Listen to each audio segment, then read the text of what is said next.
ಸುವರ್ಣ.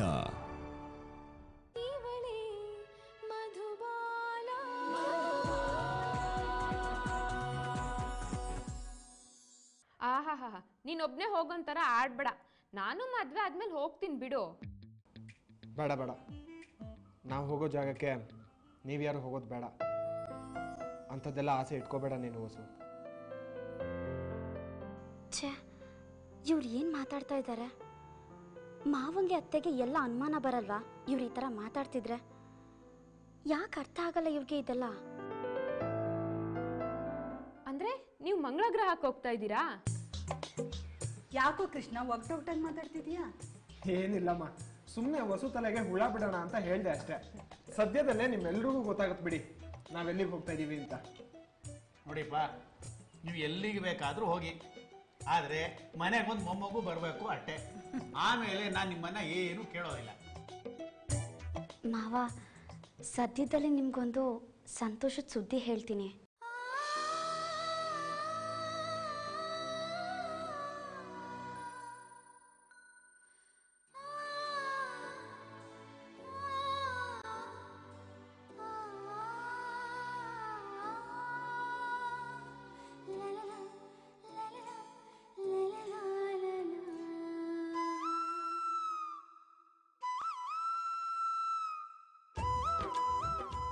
ನೋಡ್ದೇನೆ ಪದ್ಮ, ನಿನ್ ಜೊತೆ ಬಹಳ ಫಾಸ್ಟ್ ಆಗಿದ್ದಾಳೆ. ಹೌದೇನೆ ಮಧು? ಈಗಲ್ಲ ಅತ್ತೆ, ಇನ್ನೂ ಸ್ವಲ್ಪ ದಿನ ಬಿಟ್ಟು ಅಂದಿದ್ದು. ಹಾಗಿದ್ರೆ ಈಗಿಂದೀಗಲೇ ಗುಂಡಪ್ಪ ಬೇಕ್ರಿಗೆ ಹೋಗಿ ಒಂದು 4 kg ಮೈಸೂರು ಪಾಕ್ನ ಆರ್ಡರ್ ಮಾಡ್ಕೊಂಡು ಬರಲಾ? ಅದಕ್ಕಿಂತ ಖುಷಿ ವಿಷಯ ಇನ್ನೇನಿದೆ ಕೃಷ್ಣ? ಏನೋ ನಡೀತಿದೆ ಇಲ್ಲಿ, ಒಂದೂ ಅರ್ಥ ಆಗ್ತಾ ಇಲ್ಲ. ಯಾರು ಮಾತಾಡೋದು ಸತ್ಯ, ಯಾರು ಸುಳ್ಳು, ಎಲ್ಲ ಒಗಟಾಗಿ ಕಾಣಿಸ್ತಿದೆ. ನೀವೆಲ್ಲ ಹೀಗೆ ತಿಂಡಿ ತಿಂತ ರಾಮಾಯಣ ಹೇಳ್ತಿದ್ರೆ ನನಗೆ ಆಫೀಸಿಗೆ ಲೇಟ್ ಆಗುತ್ತೆ ಅಷ್ಟೇ. ಹೌದೋ ಕೃಷ್ಣ, ನೀನು ಆಫೀಸ್ಗೆ ಹೋಗೋನು, ಬೇಕಾದಷ್ಟು ಕೆಲಸ ಇರುತ್ತೆ, ನೀನು ಹೊರಡು. ನಾವೆಲ್ಲ ಏನಯ್ಯ ರಿಟೈರ್ಡು, ಬೇಕಾದಷ್ಟು ಫ್ರೀ ಟೈಮ್ ಇದೆ, ತಮಾಷೆಯಾಗಿ ಸಂತೋಷ ಮಾತಾಡ್ಕೊಂಡು ತಿಂಡಿ ತಿಂತೀವಿ, ನೀವು ಹೊರಡು. ಸರಿಯಪ್ಪ.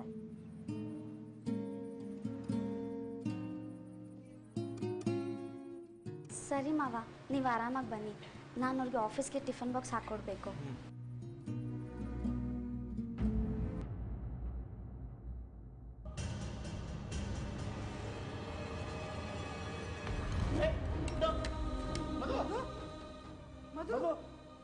ಕೃಷ್ಣ, ಮಧು ಏನಾಯ್ತು? ಮಧು ಏನಾಯ್ತು? ಮಧು ಏನಾಯ್ತು? ಮಧು ಮಧು ಮಾತಾಡು. ಮಧು ಕಂಡ್ಬಿಡು. ಮಧು ಮಧು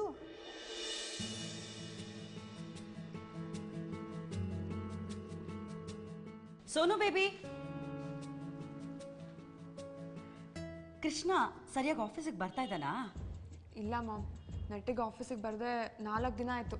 ಇವತ್ತಾದರೂ ಬರ್ತಾನ ನೋಡಬೇಕು. ಇತ್ತೀಚೆಗೆ ಹೇಗಿದೆ ನಿನ್ನ ಜೊತೆನಲ್ಲಿ? ಸರಿಯಾಗಿ ಮಾತಾಡ್ತಾ ಇದ್ದಂತಾನೆ? ಇಲ್ಲ ಮಾಮ್, ಮೊದಲಿನ ಥರನೇ ಇದ್ದಾನೆ. ಏನು ಇಂಪ್ರೂವ್ಮೆಂಟ್ಸೇ ಇಲ್ಲ. ನನ್ನ ನೋಡಿದ್ರೆ 100 ಕಿಲೋಮೀಟರ್ ದೂರ ಓಡೋಗ್ತಾನೆ.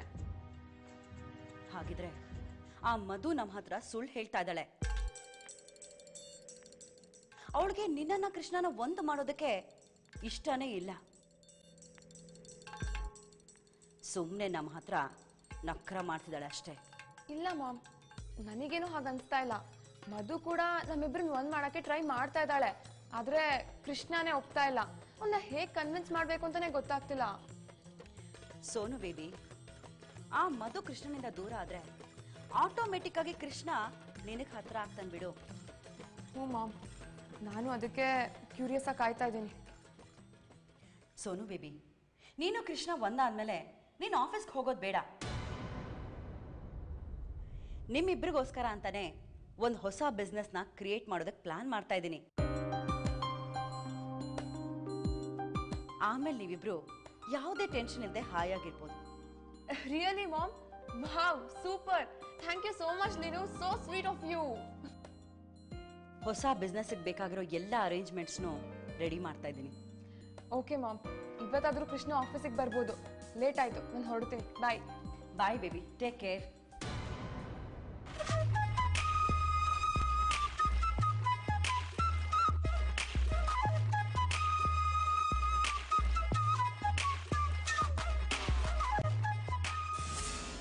ಅಲ್ಲಪ್ಪ ಲಕ್ಷ್ಮಿ, ಅದೆಲ್ಲ ಸಾಧ್ಯ ಆಗ್ತದಂತೀನು? ಸಾಧ್ಯ ಇದೆ ಸಾಹೇಬ್ರೆ. ಆದರೆ ನೋಡಿ, ಈ ಸ್ಮಗ್ಲಿಂಗ್ ಕೇಸ್ನ ಹೊರಗೆ ಹಾಕೋಕ್ಕೆ ನಿಮ್ಮ ಸಹಾಯ ಮಹತ್ವದ್ದು. ಅಲ್ಲದೆ ನನ್ನ ಮೇಲೆ ಅನುಮಾನ ಬರಬಾರ್ದು. ಲಕ್ಷ್ಮೀಕಾಂತ, ನನ್ನ ಮಗಳನ್ನು ಪಡೀಲಿಕ್ಕೆ ನಾನು ಏನು ಬೇಕಾದರೂ ಮಾಡಲಿಕ್ಕೆ ತಯಾರಾಗಿದ್ದೀನಿ. ಅದೇನು ಮಾಡಬೇಕು ಹೇಳ್ಬಿಡು. ಏನಿಲ್ಲ, ಅವ್ರ ಮಾಲ್ಗಳೆಲ್ಲ ಮಂಗಳೂರು ಕೋರ್ಟ್ನಿಂದ ಬರುತ್ತೆ. ಹಾಗೆ ಬರಬೇಕಾದ್ರೆ ದಾರಿ ಮಧ್ಯದಲ್ಲೆಲ್ಲಾದರೂ ಅವ್ರ ಗಾಡಿನ ಸೀಸ್ ಮಾಡಿಸ್ಬೇಕು. ಅದು ನಮ್ಗೆ ತುಂಬ ಪರಿಚಯ ಇರೋ ಇನ್ಸ್ಪೆಕ್ಟರ್ ಕಡೆಯಿಂದನೇ ಆಗಬೇಕು. ಅಲ್ಲಪ್ಪ ಲಕ್ಷ್ಮೀಕಾಂತ, ಆಕಿ ಗಾಡಿ ಯಾವುದು, ಯಾವ ರೂಟ್ನಿಂದ ಬರ್ಲಿರ್ತದಂತ ಆ ಇನ್ಸ್ಪೆಕ್ಟರ್ ಹೆಂಗಪ್ಪ ಗೊತ್ತಾಗಬೇಕು? ಅದ್ರ ಬಗ್ಗೆ ಚಿಂತೆ ಮಾಡಬೇಡಿ, ಆ ವ್ಯವಸ್ಥೆನೆಲ್ಲ ನಾನು ಮಾಡ್ತೀನಿ. ಅಲ್ಲಪ್ಪ, ಸೀಸ್ ಆಗಿದ್ದು ಅಕ್ಕಿದ ಗಾಡಿ ಅನ್ನೋದಕ್ಕೆ ಸಾಕ್ಷಿ ಏನು? ಅಲ್ಲೇ ಇರೋದು ನೋಡಿ ಮ್ಯಾಟ್ರು. ಆ ಗಾಡಿ ಡ್ರೈವರ್ಗೆ ದುಡ್ಡು ತಿನ್ನಿಸ್ಬೇಕು. ಅವನು ಆ ಲೀಲಾ ಮೇಡಮ್ ಹೆಸರು ಹೇಳಿ ಗಾಡಿನ ಅಲ್ಲೇ ಬಿಟ್ಟು ಹೋಗೋ ಥರ ಮಾಡಬೇಕು. ನಿಮಗೆ ಆ ಡ್ರೈವರ್ ನಂಬರ್ ನಾನು ಕೊಡ್ತೀನಿ, ಮಿಕ್ಕಿದ್ದು ನೀವು ಮಾಡ್ಕೊಳ್ಳಿ. ಆತಪ್ಪ, ನೀ ಹೇಳ್ದಂಗೆ ಆಗಲಿ. ಆದರೂ ಆಕಿಗೆ ಜೇಲ್ ಆಗ್ತದೆ ಅನ್ನೋದಕ್ಕೆ ಏನು ಗ್ಯಾರಂಟಿಪ್ಪ? ಆಕಿಗೆ ರಾಜಕಾರಣಿಗಳ ಇನ್ಫ್ಲುಯೆನ್ಸ್ ಭಾಳ ಅದ. ನಾಳೆ ಗಾಡಿ ಬಿಡಿಸ್ಕೊಂಡು ಹೋಗಿ ಆಕಿನೂ ಪರಾರ ಆಗಿಬಿಟ್ರೆ ನಮ್ಮ ಶ್ರಮ, ನಮ್ಮ ಟೈಮು, ನಮ್ಮ ರೊಕ್ಕ ಎಲ್ಲ ವೇಸ್ಟ್ ಹೋದಲ್ಲ? ಇಲ್ಲ ದಣಿ, ಈಗೆಲ್ಲ ಗಾಡಿ ಸೀದಾದರೆ ಅಷ್ಟು ಸುಲಭವಾಗಿ ಬಿಡಿಸ್ಕೊಳಕ್ಕಾಗಲ್ಲ. ಎಲೆಕ್ಷನ್ ಟೈಮು, ಯಾವ ಪೊಲಿಟಿಷಿಯನ್ನು ಸುಮ್ಮನೆ ರಿಸಿಕ್ ತಗೊಳ್ಳೋಕ್ಕೆ ತಯಾರಿರಲ್ಲ. ಗಾಡಿ ಸೀಸ್ ಮಾಡ್ಸೋಕ್ಕೆ ಇದು ಒಳ್ಳೆ ಟೈಮ್. ನಮಗೆ ಗೊತ್ತಿರೋ ಇನ್ಸ್ಪೆಕ್ಟರ್ನ ಮಂಗಳೂರು ಹೈವೇ ಲಿಮಿಟ್ಗೆ ಹಾಕಿಸ್ಕೊಂಡು ಈ ಕೆಲಸ ಮಾಡಿಸ್ಬೇಕು.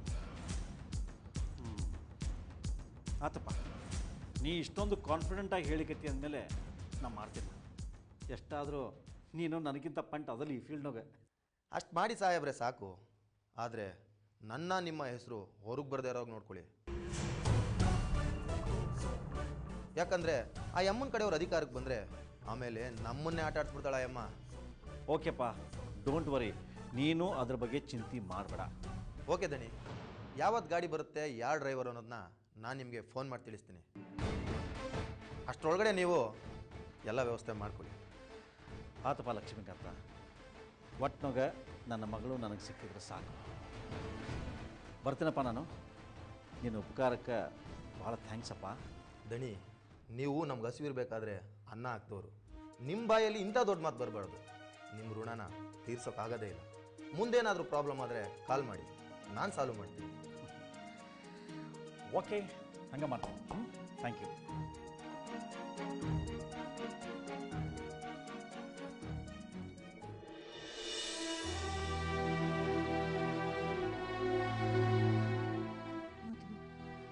ಏನಾಯ್ತು? ಯಾಕೆ ಇದ್ದಕ್ಕಿದ್ದಾಗೆ ಎಚ್ಚರ ತಪ್ಪಿತು? ಏನಿಲ್ಲ ಅಮ್ಮ, ಸ್ವಲ್ಪ ಆಯಾಸ ಆಗ್ತಿತ್ತು ಅಷ್ಟೇ. ಈ ಓಡಾಟದಲ್ಲಿ ಊಟ ನಿದ್ದೆ ಸರಿಯಾಗಿ ಆಗಿರಲ್ಲ, ಸುಸ್ತಾಗಿರುತ್ತೆ. ಸ್ವಲ್ಪ ದಿವಸ ರೆಸ್ಟ್ ತಗೋ, ಎಲ್ಲ ಸರಿ ಹೋಗುತ್ತೆ. ಮಧು, ಯಾವುದಕ್ಕೂ ಒಂದ್ಸಲ ಡಾಕ್ಟರ್ ಹತ್ರ ಹೋಗ್ಬರೋಣ ಬಾ. ರೀ, ಇಷ್ಟು ಚಿಕ್ಕ ವಿಷಯಕ್ಕೆಲ್ಲ ಯಾಕೆ ಡಾಕ್ಟ್ರು? ಕಷಾಯ ಮಾಡ್ಕೊಂಡು ಕುಡಿದ್ರೆ ಎಲ್ಲ ಸರಿ ಹೋಗುತ್ತೆ. ಮಧು, ನೀನೀಗ ಡಾಕ್ಟ್ರ್ ಹತ್ರ ಹೋಗಲಿಲ್ಲ ಅಂದರೆ ಅವನ ಮನಸ್ಸಿಗೆ ನೆಮ್ಮದಿನೇ ಇರಲ್ಲ. ನೀನು ಡಾಕ್ಟ್ರ್ ಹತ್ರ ಹೋಗ್ಬಾ. ಇಲ್ಲ ಅಂದರೆ ಅವ್ನು 3 ದಿನ ಆದರೂ ನಿದ್ದೆ ಮಾಡಲ್ಲ, ನಿನಗೇನೋ ಆಗೋಗಿದೆ ಅಂತ. ಆಮೇಲೆ ಅವನ ಆರೋಗ್ಯ ಹಾಳಾಗತ್ತೆ. ನೋಡು, ಆರೋಗ್ಯದ ವಿಷಯದಲ್ಲಿ ಹಾಗೆಲ್ಲ ನೆಗ್ಲೆಕ್ಟ್ ಮಾಡಬಾರ್ದು. ಎಲ್ಲ ದೊಡ್ಡ ಕಾಯಿಲೆಗಳು ಚಿಕ್ಕದಾಗೆ ಶುರುವಾಗೋದು.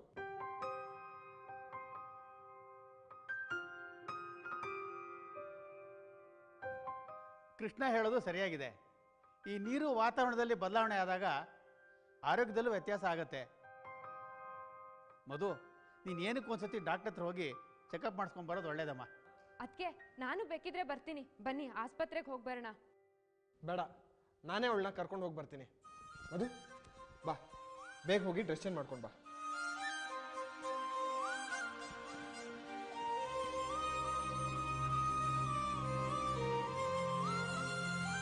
ಹೆಚ್ಚು ಹುಡುಗಿ ಸ್ವಲ್ಪನೂ ತಿಳುವಳಿಕೆ ಇಲ್ಲ, ಆರೋಗ್ಯದ ಬಗ್ಗೆ ಕಾಳಜಿನೇ ಇಲ್ಲ. ಅದು ನಮ್ಮನ್ನು ಎಷ್ಟು ಕಾಳಜಿಯಿಂದ ನೋಡ್ಕೋತಾಳೆ ನೋಡು. ಆದರೆ ತನ್ನ ಬಗ್ಗೆ, ತನ್ನ ಬದುಕಿನ ಬಗ್ಗೆ ಯಾಕೆ ಕಾಳಜಿ ಇಲ್ವೋ ನನಗೆ ಗೊತ್ತಿಲ್ಲ. ಈಗಿನ ಹುಡುಗರೇ ಹಾಗೆ ರೀ. ನಮ್ಮ ಹೊಸು ನೋಡಿ ಅದೇ ಥರ ಅಲ್ವಾ? ಅಮ್ಮ, ಮತ್ತು ನನ್ನನ್ನು ಉದಾಹರಣೆ ಕೊಡಬೇಡ. ನಾನೇನು ಅಷ್ಟೊಂದು ದಡ್ಡಿ ಅಲ್ಲ. ಏನೋ ತಮಾಷೆ ಮಾಡಿದ್ರು ಬಿಡು, ಅದಕ್ಕೆ ಯಾಕೆ ಬಿ ಪಿ ರೈಸ್ ಮಾಡ್ಕೋತೀಯಾ? ಹೌದೌದು, ನಿಮ್ಗೆಲ್ಲ ನನ್ನ ತಮಾಷೆ ವಸ್ತು ಅಲ್ವಾ? ಏ ವಸು, ಈ ಮನೆಗೆ ಚಿಕ್ಕ ಹುಡುಗಿ ನೀನೇ ಅಲ್ವೇನೆ, ಅದಕ್ಕೆ ಎಲ್ರಿಗೂ ನಿನ್ನ ಮೇಲೆ ಪ್ರೀತಿ ಜಾಸ್ತಿನಪ್ಪ. ಇದು ಬರೀ ಮಾತಲ್ಲೇ, ತಂದ್ಕೊಡೋ ವಸ್ತು ಮೇಲಿಲ್ಲ. ಸರಿನಮ್ಮ, ನಿನಗೇನು ಬೇಕು ಕೇಳು, ನಾನು ತಂದು ಕೊಡ್ತೀನಿ. ಏನು ಬೇಡಪ್ಪ, ಸುಮ್ಮನೆ ಅಂದೆ ಅಷ್ಟೆ. ಮಧು, ಹೊರಡೋಣ. ನನ್ನಿಂದ ನಿಮ್ಮ ಆಫೀಸ್ಗೆ ತಡ ಆಗಲ್ವಾ? ನೋಡು, ಆರೋಗ್ಯಕ್ಕಿಂತ ಆಫೀಸ್ ಏನು ಮುಖ್ಯ ಅಲ್ಲ. ನೀನು ಬಾ ಈಗ, ನಾನು ಆಮೇಲೆ ಹೋಗ್ತೀನಿ.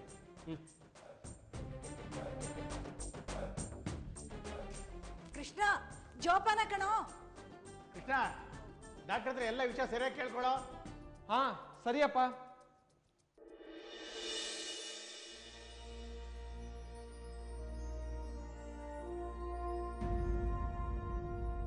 ಗಂಟೆ 11 ಆಗ್ತಾ ಬಂತು.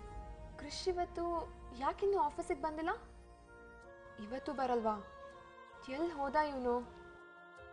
ಈಗಾಗಲೇ 3 ದಿನ ಆಯಿತು ಆಫೀಸಿಗೆ ಬರದೆ. ಯಾಕೆ ಹೀಗೆ ಮಾಡ್ತಾ ಇದ್ದಾನೆ? ಇವನ ಉದ್ದೇಶ ಏನು ಅನ್ನೋದೇ ಅರ್ಥ ಆಗ್ತಿಲ್ಲ. ಆಫೀಸಿಗೆ ಇಷ್ಟು ಇರ್ರೆಗ್ಯುಲರ್ ಆದರೆ ಮುಂದೆ ಇವನ ಕತೆ ತುಂಬ ಕಷ್ಟ ಇದೆ. ನಾನೇನಾದರೂ ಹೇಳಿದ್ರೆ ಮೈ ಮೇಲೆ ಬರ್ತಾನೆ. ಫೋನ್ ಮಾಡಿದ್ರೆ ಹೇಗೂ ಪಿಕ್ ಮಾಡಲ್ಲ ಇವನು.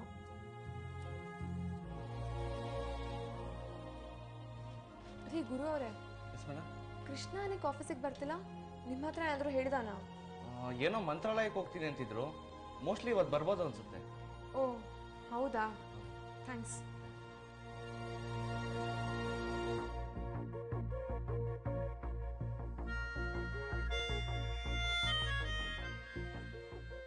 ಈ ಕೃಷ್ಗೆ ಏನು ಮಾಡೋದು? ಯಾವ ಥರ ಹೇಳಿದ್ರು ಸರಿ ದಾರಿಗೆ ಬರ್ತಾನೆ ಇಲ್ಲ. ನನ್ನ ಮಾತಂತೂ ಹೇಗೂ ಕೇಳಲ್ಲ, ಮಧು ಮಾತಕ್ಕೂ ಬೆಲೆ ಕೊಡ್ತಿಲ್ಲ. ಇನ್ನು ಯಾರ ಮಾತು ಕೇಳ್ತಾನೆ ಇವನು? ಇವನ್ನ ಹೇಗೆ ಟ್ರ್ಯಾಕಿಗೆ ತರೋದು? ಮತ್ತೆ ನನ್ನ ಬದುಕಲ್ಲಿ ಇವನು ಸಿಗ್ತಾನ?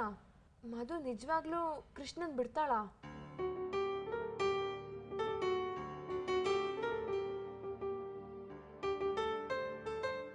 ಆದರೂ ನನ್ನ ದಾರಿ ನಾನು ಕಂಡ್ಕೊಳ್ಳೇಬೇಕು. ಹೇಗಾದರೂ ಮಾಡಿ ಅವ್ನು ನಾನು ನನ್ನ ದಾರಿಗೆ ತಂದ್ಕೋಬೇಕು. ಇಲ್ಲ ಅಂದರೆ ನನ್ನ ಬದುಕು ಕಷ್ಟ ಇದೆ. ಹೇಗೂ ಕೃಷ್ಣ ಇದ್ದಾನೆ. ನಾನು ಇವತ್ತಿನವರೆಗೂ ಬೇರೆ ಯಾರ ಕಡೆನೂ ತಿರುಗೂ ನೋಡಿಲ್ಲ. ಏನು ಮಾಡೋದು ಇವಾಗ? ದಿಕ್ಕೇ ತೋಚ್ತಿಲ್ಲ. ಎಸ್, ಇದೇ ಸರಿಯಾದ ಐಡಿಯಾ. ಇದರಿಂದ ಕೃಷ್ ಮತ್ತೆ ನನ್ನವನಾಗ್ಬೋದು. ಮಧು ಅವಳ ಪಾಡಿಗಳು ಕೆಲಸ ಮಾಡ್ತಾ ಇರಲಿ, ನಾನು ನನ್ನ ಪಾಡಿಗೆ ನನ್ನ ಪ್ರಯತ್ನ ಮಾಡ್ತೀನಿ. ಈಗಲೇ ಹೋಗಿ ಬಾಸ್ ಹತ್ರ ಮಾತಾಡ್ತೀನಿ.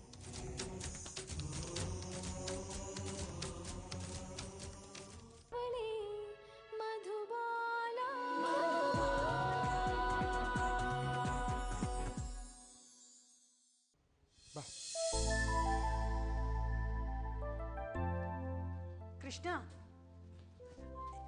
ಏನಂದ್ರು ಡಾಕ್ಟ್ರು? ಏನು ಸಮಸ್ಯೆ ಇಲ್ಲ ತಾನೆ?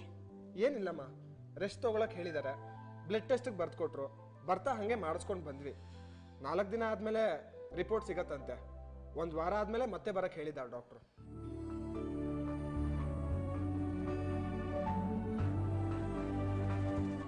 ಅಪ್ಪ, ನನಗಂತೂ ಒಂದ್ಸಲ ಗಾಬರಿನೇ ಆಗ್ಬಿಟ್ಟಿತ್ತು. ಸರಿಯಾಗಿ ಚೆಕಪ್ ಮಾಡಿಸ್ಕೊಂಡು ಬಂದಿದೆ ತಾನೆ? ಏನು ಮಧು, ಮತ್ತೇನಾದರೂ ಸಿಹಿ ಸುದ್ದಿ?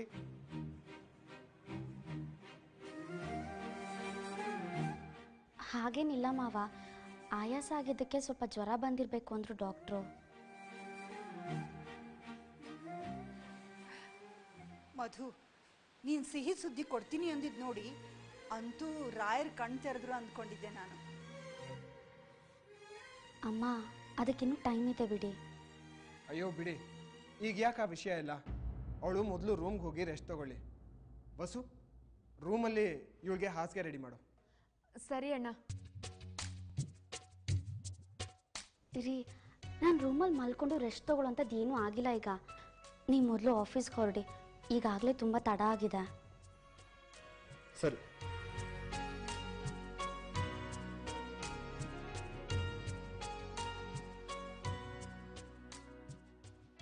ಮಧು, ಮಾವ, ಒಂದು ನಿಮಿಷ.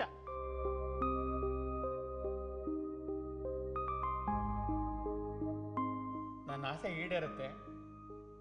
ನೀನು ಅದನ್ನು ಈಡೇರ್ತೀಯ ಅಂತ ಅಂದ್ಕೊಂಡಿದ್ದೆ ಮಧು. ಮಾವ, ನೀವೇನು ಯೋಚನೆ ಮಾಡಬೇಡಿ, ಸದ್ಯದಲ್ಲೇ ನಿಮ್ಮ ಆಸೆ ನೆರವೇರುತ್ತೆ.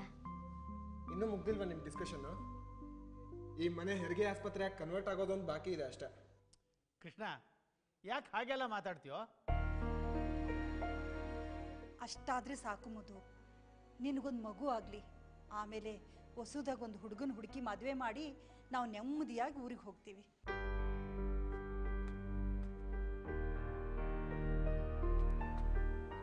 ಊರ ಕಡೆ ಏನಾಗಿದೆಯೋ ಏನೋ, ಮಳೆ ಬೇರೆ ಬರ್ತಾ ಇರುತ್ತೆ. ತೋಟ ಏನಾಗಿದೆಯೋ ಏನೋ. ಊರಿಗೆ ಯಾವತ್ತೂ ಹೋಗ್ಬೋದು ಬಿಡಿ ಮಾವ. ಈಗ ನಿಮ್ಗೆ ಇಲ್ಲೇನಾಗಿದೆ ಹೇಳಿ? ನಿಮ್ಮ ಆರೋಗ್ಯ ಸ್ವಲ್ಪ ಸುಧಾರಣೆ ಆಗಲಿ, ಅಷ್ಟೊತ್ತಿಗೆ ಎಲ್ಲನೂ ಸರಿಯಾಗತ್ತೆ. ಅದು ಹಾಗಲ್ಲಮ್ಮ, ನಾವೇ ಕೈಯಾರ ಬೆಳೆಸಿರೋ ತೋಟ ಅಲ್ವಾ, ನಮ್ಮ ಕಣ್ಣೆದ್ರಿಗೆ ಹಾಳಾಗಬಾರ್ದು. ಏನೋ ಒಂಥರ ಬಾಂಧವ್ಯ ಇರುತ್ತಲ್ಲ. ಆಹಾ, ಎಷ್ಟು ಚೆನ್ನಾಗಿ ನಾಟಕ ಮಾಡ್ತಾ ಇದೆಯಾ ಮಧು. ಸತ್ಯ ಒಂದಲ್ಲ ಒಂದಿನ ಗೊತ್ತಾಗಲೇಬೇಕು. ಮಧು, ಅದೇನೋ ಲಾಯರ್ ಆಫೀಸ್ಗೆ ಹೋಗಬೇಕು ಅಂತ ಹೇಳ್ತಿದ್ಯಲ್ಲ, ನಾನು ಆಫೀಸ್ಗೆ ಹೊರಟಿದ್ದೀನಿ. ನಿನ್ನ ಹಾಗೆ ಡ್ರಾಪ್ ಮಾಡಲಾ?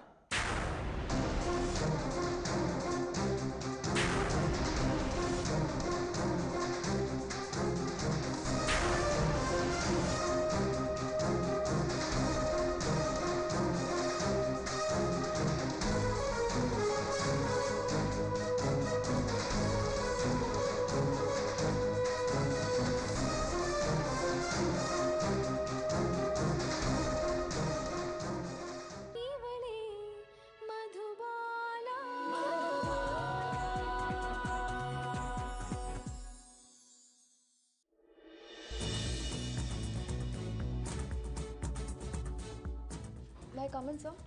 ಕಮಿನ್. ಬನ್ನಿ ಕೂತ್ಕೊಳ್ಳಿ ಸೋನಿಯಾ.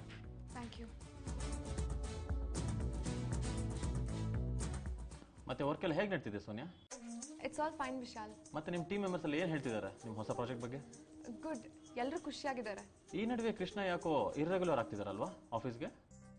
ಇದೇ ಸರಿಯಾದ ಟೈಮ್ ಬಾಸ್ಗೆ ಬೆಣ್ಣೆ ಹಚ್ಚಿ ನಾನು ಕೃಷ್ಣನ್ ಟೀಮ್ಗೆ ಶಿಫ್ಟ್ ಆಗೋಕೆ. ಎಸ್ ಸರ್, ನನಗೂ ಅದೇ ಚಿಂತೆ ಆಗಿದೆ. ಅವನಿಂದ ಪ್ರಾಜೆಕ್ಟ್ ಎಲ್ಲ ಹಾಳಾಗ್ತಿದೆ. ನಾನು ಕೃಷ್ಣ ಇಬ್ರು ಒಂದೇ ಪ್ರಾಜೆಕ್ಟಲ್ಲಿ ವರ್ಕ್ ಮಾಡಿದ್ರೆ ಈ ಸಮಸ್ಯೆ ಸರಿ ಹೋಗ್ಬೋದು ಅನಿಸ್ತಾ ಇದೆ.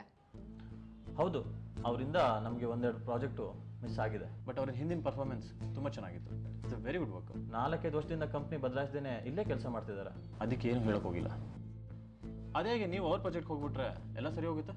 ಅಟ್ಲೀಸ್ಟ್ ಅವ್ನ ಪ್ರಾಜೆಕ್ಟ್ ನೆಗ್ಲೆಕ್ಟ್ ಮಾಡಿದ್ರೆ ನಾನು ಅದನ್ನು ಹ್ಯಾಂಡಲ್ ಮಾಡ್ತೀನಿ. ಅವನಿಗೆ ಸಪೋರ್ಟ್ ಆಗಿರ್ತೀನಿ ಸರ್. ಓಕೆ ಸೋನಿಯಾ, ಕೃಷ್ಣ ಬರಲಿ, ಹಾಗಾದರೆ ನಾನೇ ಮಾತಾಡ್ತೀನಿ. ಸರ್, ನಾನೊಂದು ಫಾರಿನ್ ಪ್ರಾಜೆಕ್ಟ್ ಬಗ್ಗೆ ಹೇಳಿದ್ನಲ್ಲ, ಅದನ್ನು ನಾನು ಕೃಷ್ಣನೇ ಹ್ಯಾಂಡಲ್ ಮಾಡ್ತೀವಿ. ಬೇಕಿದ್ರೆ ಫಾರಿನ್ಗೂ ಹೋಗಿ ಬರ್ತೀವಿ ಕ್ಲೈಂಟ್ ಮೀಟಿಂಗ್ಗೆ. ಆಯಿತು, ಕೃಷ್ಣ ಬರಲಿ, ನಾನೇ ಕರೆದು ಇವತ್ತು ಮಾತಾಡ್ತೀನಿ. ಬಟ್ ನಾನು ಬರ್ತೀನಿ ಅಂದರೆ ಕೃಷ್ಣ ಒಪ್ಪಲ್ಲ ವಿಶಾಲ್. ಯಾಕ್ರಿ ಒಪ್ಪಲ್ಲ? ಇದು ಆಫೀಸು, ಇಲ್ಲಿ ಆ ಥರ ವೈಯಕ್ತಿಕವಾದ ದ್ವೇಷ ಇರಬಾರ್ದು. ಇಲ್ಲಿ ಎಲ್ಲರೂ ನಮ್ಗೆ ಒಂದೇ. ಯು ಡೋಂಟ್ ವರಿ, ನಾನು ಕೃಷ್ಣನ್ ಹ್ಯಾಂಡಲ್ ಮಾಡ್ತೀನಿ. ಒಟ್ಟಿನಲ್ಲಿ ನಮಗೆ ಪ್ರಾಜೆಕ್ಟು ಸಕ್ಸಸ್ ಆಗಬೇಕು ಅಷ್ಟೇ.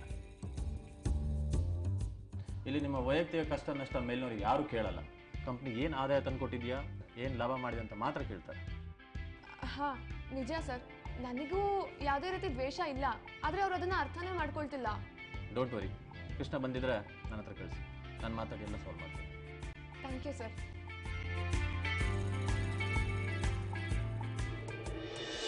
ನೀವು ಯಾಕೆ ನನ್ನ ಸಮಸ್ಯೆನ ಅರ್ಥ ಮಾಡ್ಕೊಳ್ತಾ ಇಲ್ಲ?